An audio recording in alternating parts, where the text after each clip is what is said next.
Hi, I'm Anna and I've just done a workshop on virtual team leadership here in Hubud. So today we spoke about the growing trend of working with people across time, across space, and how to do that with all the challenges that are presented. So the first thing was to really understand the difference between leadership and management.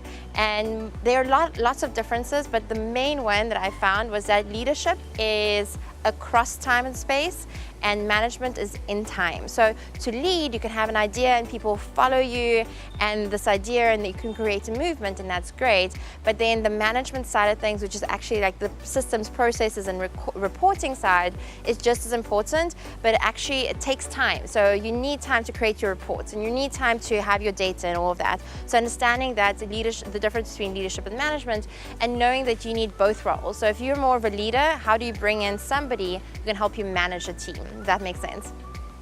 The second one is, a lot of people ask me, how do I get the best out of this employee or out of this contractor, or etc., etc. And it's really about understanding what people really want.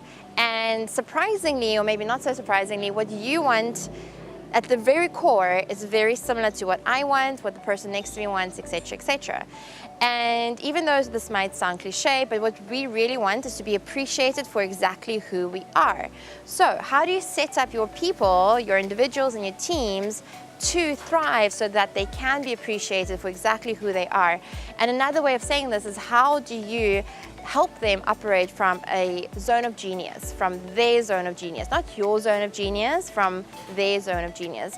Because another question I get asked so often is like, how do I get people to go beyond working in like the hours, right? And like getting more out of them. And it's really, if you help them do what they love, you help them operate from that zone of genius, they're going to create huge and massive kind of things.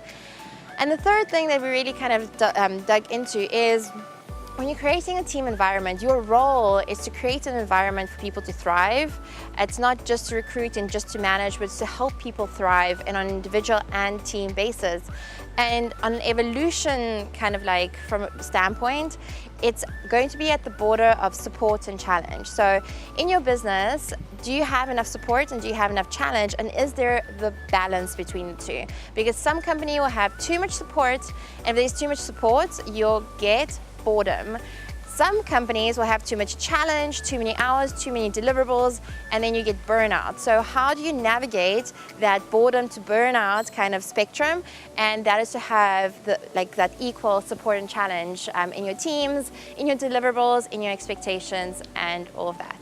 So to sum it all up, even though this might sound simplistic, when you let people do what they love, they'll create amazing things. And think about it yourself. When you do what you love, you go beyond your expectations. And so help people do what they love more, and amazing things will happen.